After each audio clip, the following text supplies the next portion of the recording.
చిన్న ప్రార్థన చేసుకుని ఈరోజు వాక్యం మనం ధ్యానించుకుందాం. మహోన్నతుడా, మహాపరిశుద్ధుడా, గొప్ప దేవుడా, తండ్రి, మీ ఆత్మ ద్వారా, మీ వాక్యం ద్వారా మీరే మాతో మాట్లాడవలసిందిగా, మమ్మలను ముందుకు నడిపించవలసిందిగా నజరేయుడైన యేసుక్రీస్తు వారి అతి పరిశుద్ధ నామములో మిమ్మల్ని ప్రార్థించి ప్రతిమాలు వేడుకొనుచున్నాము. మా ప్రియ పరలోకపు తండ్రి, ఆమేన్. ఏమండి, మనం ఆరాధిస్తున్న మన దేవుణ్ణి, ఈ సృష్టికర్తను అనేక పేర్లతో పిలవడం మనం బైబిల్లో చూస్తాం కదండి. ఉదాహరణకి ఎలోహిం అని, ఇంకా అదోనై అని, ఎల్ ఎలియోన్ అని, ఎల్ ఓలం అని, యెహోవా ఈరే, యెహోవా నిస్సి, యెహోవా షాలోమ్, ఎల్ షదాయ్, ఇంకా అనేక పేర్లతో ఆయన్ని పిలవడం మనం బైబిల్లో చూస్తామండి. ఈరోజు నా యొక్క వాక్యాంశముగా ఆయన పిలువబడినటువంటి ఈ అనేక పేర్లలో ఒక పేరుని నా యొక్క వాక్యాంశంగా నేను తీసుకుంటున్నాను. అదే ఎల్ షదాయ్. ఏంటండి? ఎల్ షదాయ్. ఈ ఎల్ షదాయ్ అనేటువంటి పేరు, ఈ మాట హెబ్రీ భాషకు సంబంధించిందండి.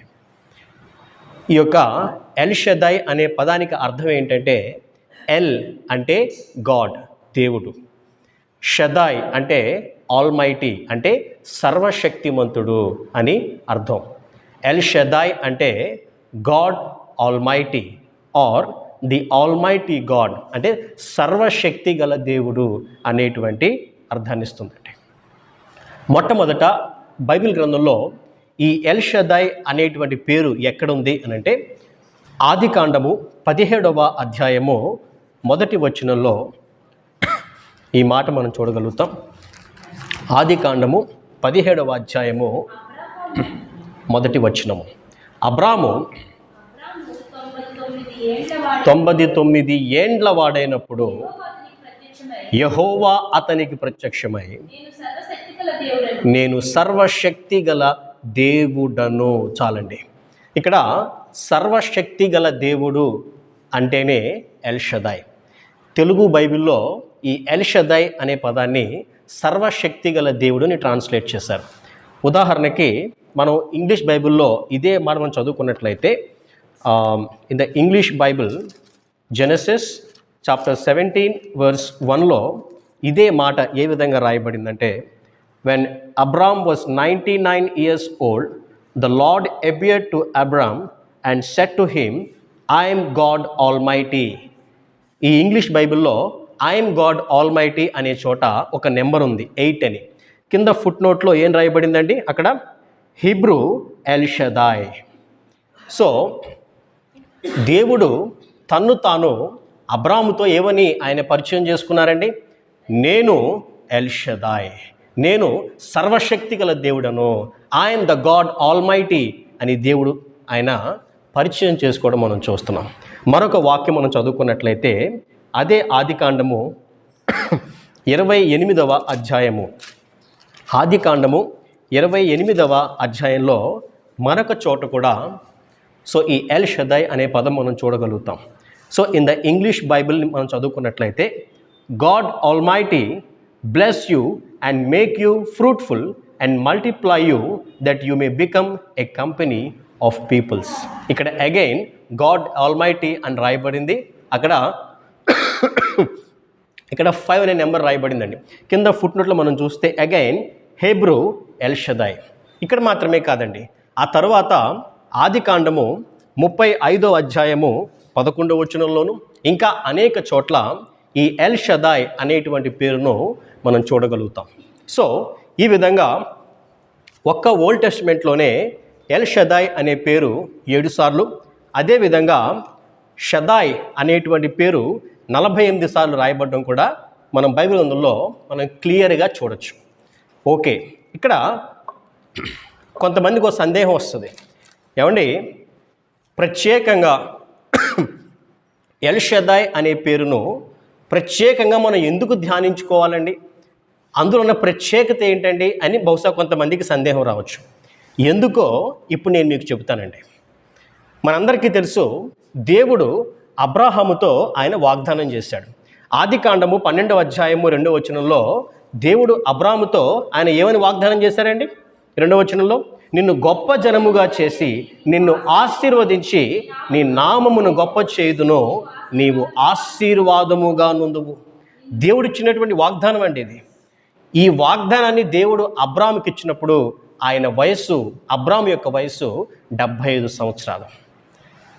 ఆ తర్వాత సంవత్సరాలు గడిచిపోతూ వెళ్ళిపోతున్నాయి, కాలం గడిచిపోతుంది, కానీ దేవుడిచ్చిన వాగ్దానం మాత్రం నెరవేరట్లేదండి. ఆ తరువాత కాలంలో మరి మనం మరలా చూస్తే దేవుడైన యెహోవా వాక్యము అబ్రాము దగ్గరికి మరలా వచ్చి ఈ రకంగా దేవుడు మాట్లాడుతున్నాడు. ఎక్కడ అంటే ఆదికాండం 15వ అధ్యాయంలో మొదటి నుంచి మనం చదువుకున్నట్లయితే, ఇవి జరిగిన తరువాత యెహోవా వాక్యము అబ్రామునకు దర్శనమందు వచ్చి, అబ్రామా భయపడకుము, నేను నీకు కేడెము, నీ బహుమానము అత్యధికమగునని చెప్పెను. అందుకు అబ్రాము, ప్రభువైన యెహోవా నాకు ఏమి ఇచ్చిననేమి, నేను సంతానము లేనివాడనైపోచున్నానే. చదవండి. దమస్కు ఎలియేజరే నా ఇంట ఆస్తికర్త యగును గదా. మరియు అబ్రాము, ఇదిగో నీవు నాకు సంతానమియ్యలేదు గనుక నా పరివారములో ఒకడు నాకు వారసుడగునని చెప్పగా. చాలండి. ఏమండి, దేవుడు అబ్రాముకు వాగ్దానం చేసినప్పుడు ఆయన వయసు 75 సంవత్సరాలు. మరలా 15వ వచనం దగ్గరికి వచ్చేటప్పటికి ఆయన వయసు సుమారుగా 80 నుంచి 85 మధ్యలో ఉందంటండి. సో దేవుడు అప్పటికే సుమారు 10 సంవత్సరాల నుంచి దేవుని యొక్క వాగ్దాన నెరవేర్పు కొరకు ఎదురు చూసి అయ్యో ప్రభువా, నాకు సంతానము లేకుండా చేసేసావు కదా, ఏముంది నా తరువాత ఒక పేరు చదువుకున్నాం కదండి, ఆయన పేరేంటి?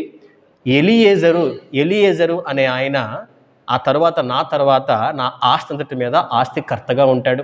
నేను సంతానము లేనివాడిని అయిపోయానే ప్రభువా అని చెప్పి ఆయన మనస్సులో ఉన్నటువంటి ఆ బాధను, ఆ యొక్క బెంగను దేవుడికి చెప్పుకుంటున్నాడండి.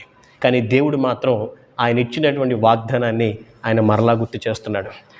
ఆ తర్వాత యెహోవా వాక్యము అతని యొద్దకు వచ్చి, ఇతడు నీకు వారసుడు కాడు, నీ గర్భవాసమున పుట్టబోచున్నవాడు నీకు వారసుడగునని చెప్పాను. దేవుడు మరలా అబ్రాముతో తాను చేసినటువంటి వాగ్దానాన్ని మరలా జ్ఞాపకం చేస్తున్నాడు. అబ్రామా, ఇతడు నీ వారసుడు ఎన్నటికీ కాడు, నీ గర్భవాసమున పుట్టినవాడే నీకు వారసుడు అని చెప్పి దేవుడు స్పష్టంగా చెప్తున్నాడండి. This man will not be your heir, but a son who is your own flesh and blood will be your heir. ఆ తర్వాత ఈసారి సారాయి ఆమె అంటుంది, అయ్యో దేవుడు నాకు సంతు లేకుండా చేశాడు, సంతానం లేకుండా చేశాడు. ఇదిగో అబ్రాము, ఇదిగో నా దాసి అయినటువంటి హాగర్ని నీకు ఇస్తున్నాను, ఆమెతో పోవయ్యా, కనీసం ఆమె ద్వారానైనా నాకు సంతానం ఏదైనా వస్తే ఎంతో నేను సంతోషిస్తానని చెప్పి ఈ సారా ఏం చేసిందంటే హాగర్ని అబ్రాము దగ్గరికి ఆమె పంపించిందండి. అబ్రాము కూడా ఈమె మాట విన్నాడు. ఆ తర్వాత అబ్రాముకు మరియు హాగర్కు ఒక కుమారుడు కూడా పుట్టాడు. అతని పేరే ఇష్మాయేలు. సో ఈ ఇష్మాయేలు పుట్టే సమయానికి అబ్రాము యొక్క వయస్సు 86 సంవత్సరాలండి. సో అదే ఆదికాండము 16వ అధ్యాయము 16వ వాక్యం మనం చదువుకున్నట్లయితే, హాగరు అబ్రామునకు ఇష్మాయేలును కనినప్పుడు అబ్రాము 86 ఏండ్లవాడు. అంటే అప్పటికే దేవుడు వాగ్దానం చేసి 11 సంవత్సరాలు అయిపోయింది. సో ఇంకా నాకు పిల్లలు పుట్టరేమోలే అని చెప్పి సారా ఏం చేసిందంటే హాగర్ను పంపించింది. ఆ హాగరు ద్వారా ఒక కుమారుడు జన్మించాడండి. సో ఇప్పుడు ఈ తర్వాత అయినా దేవుని వాగ్దానం నెరవేరుతుందేమో అని చెప్పి అబ్రాము ఇంకా ఎదురు చూస్తున్నాడు. కానీ స్టిల్ సంవత్సరాలు దొర్లిపోతున్నాయి, కానీ దేవుని వాగ్దానం నెరవేరట్లేదండి. ఆ తరువాత మరలా 13 సంవత్సరాలు గడిచిపోయాయి. 13 సంవత్సరాలు గడిచిపోయాయి, కానీ స్టిల్ ఇంకా దేవుని వాగ్దానం నెరవేరట్లేదండి. ఒక పక్క వృద్ధాప్యం, ఆయనకి భారంగా ఉంది. మరొక పక్క వేదన, బాధ, మరొక పక్కన ఆయన్ని నిందించేటువంటి ప్రజలు. ఇదిగో అబ్రాము, దేవుడు అన్నావు, ఆయన సర్వశక్తిమంతుడు అన్నావు, ఆయన నిన్ను పిలిచాడన్నావు, నీకు వాగ్దానం చేశాడన్నావు, ఎక్కడయ్యా నీ దేవుడు, ఎక్కడ నీ వాగ్దాన కుమారుడు, ఎక్కడ నీ సంతానం అని చెప్పి ఒక పక్క నిందలతో, సూటిపోటి మాటలతో మరొక పక్క నుంచి అబ్రాముని అనేక మాటలు అనేవారు. మరొక పక్క వృద్ధాప్యము, మరొక పక్క నిరీక్షించి అతని ఆశ అంతా కూడా ఒక పక్క కరిగిపోతూ వస్తుందండి. ఇలాగా మరి నిజంగా దేవుడు నా జీవితంలో కార్యం చేస్తాడా, దేవుడు నాకు చెప్పినటువంటి మాట జరుగుతుందా అని అబ్రాము బహుశా ఆలోచించుకున్నటువంటి ఆ సమయంలో ఇవన్నీ అబ్రామును, ఈ ఆలోచనలు, ఈ నిందలు, ఈ బాధలన్నీ కూడా అబ్రామును చుట్టుముట్టినటువంటి ఆ కష్ట సమయంలో ఎల్ షదాయిగా వచ్చాడండి దేవుడు. హల్లెలూయా. ఆయన అంటున్నాడు, నేనే ఎల్ షదాయిని, నేనే నీ దేవుడను, నేను నీకు ఇచ్చిన వాగ్దానాన్ని నెరవేర్చబోతున్నాను అని చెప్పి దేవుడు వచ్చాడు. హల్లెలూయా. అప్పటికి అబ్రాము వయసు 99 సంవత్సరాలు. అబ్రాముకి 99 సంవత్సరాలు వచ్చినప్పుడు దేవుడు ఆయన అంటున్నాడు, అబ్రామా, నేను ఎవరినో తెలుసా? ఎల్ షదాయ్ అంటే ఏంటో తెలుసా? సర్వశక్తి గల దేవుడను. నువ్వు ఏ ఆలోచనలు అయితే నీ హృదయంలో ఆలోచిస్తున్నావో ఇంకా ఆలోచించుకో.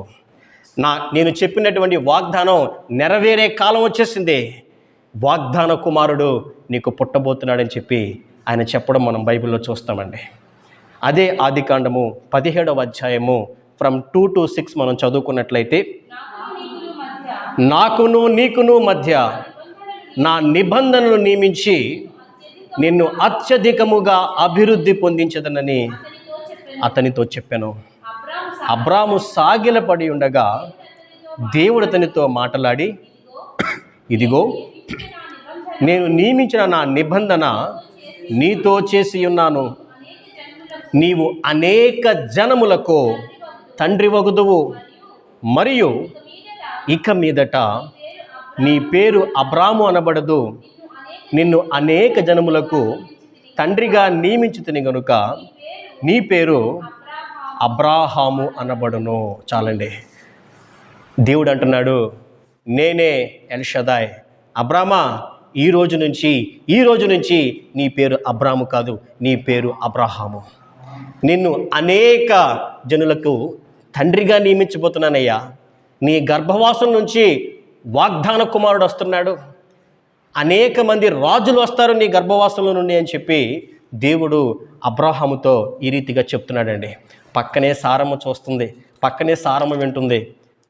ఆ తర్వాత దేవుడు పక్కనే ఉన్నటువంటి సారాయితో ఈ విధంగా అంటున్నాడు, ఇదిగో అమ్మా, నీ పేరు సారాయి కాదు, ఇక్కడి నుంచి నీ పేరు సారా అంటే రాజకుమారి. బహుశా ఇప్పటి వరకు ప్రజలు నిన్ను గొడ్రాలని, పిల్లలు లేనిదానివని ఎన్నో రకాలుగా మాట్లాడినారేమో, ఎన్నో రకాలుగా నిన్ను అవమానించారేమో, ఎన్నో రకాలుగా నిన్ను బాధ పెట్టారేమో. ఇప్పటి నుంచి నిన్ను దూషించినటువంటి అదే మాట, నిన్ను నిందించినటువంటి అదే నోరు నిన్ను రాజకుమారి అని పిలుస్తుందన్నాడండి. హల్లెలూయా. ఆ వాక్యం మనం చదువుకుందాం. 15వ వచనంలో, మరియు దేవుడు నీ భార్య అయిన సారాయి పేరు సారాయి అనవద్దు, ఏలయనగా ఆమె పేరు సారా. సారా అంటే కింద ఫుట్ నోట్లో ఏముందండి? రాజకుమారి. దేవునికి మహిమ కలుగునుగాక. హల్లెలూయా, హల్లెలూయా. ఈరోజు ఈ వాక్యం వింటున్న ప్రతి ఒక్కరితోనూ దేవుడు మాట్లాడుతున్నాడు. బహుశా మీ జీవితాల్లో కూడా ఇలాంటి ఇబ్బందులు, ఇలాంటి నిందలు, ఇలాంటి అవమానాలు గుండా మీరు బహుశా మీ జీవితాన్ని ముందుకు తీసుకెళ్తున్నారేమో. అనేక సంవత్సరాల నుండి, అనేక దినాల నుండి దేవుని వాగ్దాన నెరవేర్పు కొరకు మీరు ఎదురు చూస్తున్నారేమో. ఆనాడు అబ్రామును అబ్రాహాముగా పిలిచిన దేవుడు, ఆనాడు సారాయిని సారాగా పిలిచిన దేవుడు ఈరోజు మీతోనే దేవుడు మాట్లాడుతున్నాడు. ఎల్ షదాయ్ దేవుడు మాట్లాడుతున్నాడు. మీకు దేవుడు ఇచ్చిన ప్రతి వాగ్దానాన్ని ఆయన నెరవేర్చబోతున్నాడు. హల్లెలూయా. ఈ 2026 సంవత్సరంలో దేవుడు మీకు ఇచ్చినటువంటి వాగ్దానాన్ని అనేక సంవత్సరాలుగా మీరు ఎదురు చూస్తున్నటువంటి ఆ వాగ్దాన నెరవేర్పును దేవుడు సమీపంగా తీసుకొస్తున్నాడు. ఇదే సంవత్సరంలో ఆయన తన కార్యాన్ని మేనిఫెస్ట్ చేయబోతున్నాడు. హల్లెలూయా, హల్లెలూయా. దేవుడు మీతోనే మాట్లాడుతున్నాడండి. ఎవరైతే ఈ మాటల యందు విశ్వాసం ఉంచుతున్నారో, ఎవరైతే ఈ మాటల యందు నమ్మిక ఉంచుతున్నారో, మీతోనే దేవుడు మాట్లాడుతున్నాడు, వాగ్దాన్ని నెరవేరుస్తున్నాడు. ఆమేన్, ఆమేన్ చెప్దామండి. మీ కన్నిటిని దేవుడు తొడవబోతున్నాడు. ఆమేన్. మిమ్మల్ని దీవించబోతున్నాడు. ఏ నోరు మిమ్మల్ని అవమానించిందో, ఏ నోరు మిమ్మల్ని దూషించిందో, అదే నోటితో మిమ్మల్ని పొగిడేలా చేయబోతున్నాడు. ఆమేన్. కానీ కానీ కానీ మీరు దేవుడు చెప్తున్నటువంటి ఒక మాటను మీరు తప్పక ఫాలో అవ్వాలి. అదేంటో తెలుసా అండి? ఆయన చెప్తున్నాడు, అదేంటో తెలుసా? నా సన్నిధిలో నీవు నిందారహితముగా జీవించాలి. హల్లెలూయా. ఆదికాండము 17వ అధ్యాయము మరలా మొదటి వచనం చదువుకుందామండి. అబ్రాము 99 ఏండ్ల వాడైనప్పుడు యెహోవా అతనికి ప్రత్యక్షమై, నేను సర్వశక్తి గల దేవుడను అని చెప్పి వెంటనే అబ్రాముని ఆయన ఆశీర్వదించట్లేదు. వెంటనే వాగ్దానం గురించి ఆయన మాట్లాడట్లేదు. వెంటనే అబ్రామును అబ్రాహాముగా పిలవట్లేదు. ఆయన మొట్టమొదటిగా చెప్పినటువంటి మాట, నా సన్నిధిలో నడుచుచు నిందారహితుడవై ఉండుము. దేవునికి మహిమ కలుగును గాక. If you want to be blessed, first you have to fulfil the conditions of our Lord. మనల్ని దేవుడు ఆశీర్వదించే ముందు ఆయన ముందు ఒక ఆజ్ఞను పెడతాడు. మొట్టమొదట ఆ ఆజ్ఞ గుండగా మన జీవితాన్ని మనం ముందుకు తీసుకెళ్ళగలగాలి. దేవుడు మనతో చెప్పినటువంటి ఆ యొక్క వాక్యము, ఆ మాట మన జీవితాల్లో క్రియారూపంలో కనిపించాలి. ఇక్కడ దేవుడు అబ్రాము యొక్క వాగ్దానం గురించి మాట్లాడే ముందు ఆయన చెప్తున్నాడు, అబ్రాము, మొదట నా సన్నిధిలో నీవు నిందారహితముగా నువ్వు జీవించాలి. ఈరోజు ఈ మాటలు వింటున్నవారు, ఈ మాటల యందు విశ్వాసం ఉంచుతున్నవారు, ఎస్, ఇదే సంవత్సరం నా దేవుడు నా జీవితంలో కార్యం చేస్తాడని నమ్ముచున్నవారు ప్రతి ఒక్కరూ జాగ్రత్తగా పరిశీలించాలి. దేవుడు మీతోనే మాట్లాడుతున్నాడు. ఆయన సన్నిధిలో నిందారహితమైన జీవితము మన బ్రతుకుల్లో ఉండాలి. యథార్థముగా, నిందారహితముగా ఒక సత్యమైన యథార్థమైన జీవితాన్ని మనం జీవించగలగాలి. ఎప్పుడైతే ఆ రకంగా మనం జీవించగలుగుతామో మన బ్రతుకుల్లో, మన జీవితాల్లో దేవుడు మనకిచ్చినటువంటి ప్రతి వాగ్దానాన్ని అది 1 అవ్వచ్చు, 100 అవ్వచ్చు, అవి ఎన్నైనప్పటికీ కూడా దేవుడు ఫుల్ఫిల్ చేయబోతున్నాడు. హల్లెలూయా, హల్లెలూయా. ఏమండి, ఆనాడు దేవుడు తన ప్రజలైన ఇజ్రాయేలీలకు ఆయన ఇచ్చినటువంటి ప్రతి మాటను ఆయన ఏ విధంగా అయితే ఫుల్ఫిల్ చేశాడో, ఏ విధంగా అయితే నెరవేర్చాడో, ఈనాడు అదే దేవుడు, మనతో మాట్లాడుతున్న దేవుడు, మనల్ని పోషిస్తూ కాపాడుతూ నడిపిస్తున్న దేవుడు మన జీవితాల్లో కూడా ఆయన చెప్పిన ప్రతి మాటను ఫుల్ఫిల్ చేస్తానని, నెరవేర్తానని చెప్పి దేవుడు వాగ్దానం చేస్తున్నాడు. హల్లెలూయా. కాబట్టి మనమందరము దేవుడు ఎల్ షదాయిగా ఆయన పిలువబడినటువంటి మన దేవుడు చెప్పినటువంటి ప్రతి మాట యందును మనం విశ్వాసంతో ఎదురు చూద్దాం. ఇదే సంవత్సరంలో దేవుడు తన కార్యం నెరవేర్చబోతున్నాడు అనే నమ్మికతో, అనే ధైర్యంతో మనం ముందుకెళ్దాం. ఆయన సన్నిధిలో నిందారహితమైన జీవితాన్ని మనం జీవిద్దాం. దేవుడు తన పరిశుద్ధ వాక్కును దీవించి ఆశీర్వదించునుగాక. ఆమేన్. ప్రార్థన చేసుకుందామండి. ప్రేమ కలిగిన మా తండ్రి, దయ కలిగిన మా ప్రభువా, కృప కలిగిన మా తండ్రి యేసయ్య, ఎల్ షదాయ్, సర్వశక్తి గల దేవునిగా పిలువబడినటువంటి మా ప్రభువా తండ్రి, అవును తండ్రి, ఆనాడు అబ్రాముతో నీ వాగ్దానం చేసావయ్యా. వాగ్దానం చేసి విడిచిపెట్టే దేవుడు కాదు నాయన, ఆ వాగ్దానం నెరవేర్చే దేవుడు ప్రభువా.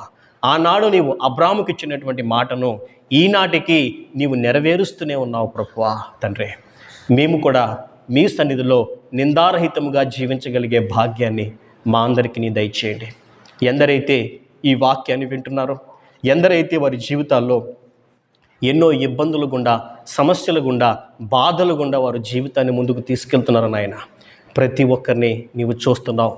ప్రతి ఒక్కరికి మీరు ఇచ్చినటువంటి వాగ్దానాన్ని మీరు నెరవేర్చబోతున్నారు నాయన. తండ్రి ప్రభువా, సహాయం దయచేయండి నాయన. తండ్రి, అందరిలోనూ విశ్వాసాన్ని నింపండి ప్రభువా. నూతన ఉజ్జీవాన్ని వారి జీవితాల్లో కలిగించండి తండ్రి. నిందారహితమైన యథార్థమైన జీవితాన్ని ప్రభువా మేము జీవించులాగున మీ ఆత్మను మాకు దయచేయవలసిందిగా నజరేయుడైన యేసు క్రీస్తు వారి అతి పరిశుద్ధ నామములో మిమ్మల్ని ప్రార్థించి బ్రతిమాలి వేడుకొనుచున్నాము మా ప్రియ పరలోకపు తండ్రి. Amen, amen, amen. అందరికీ వందనాలండి.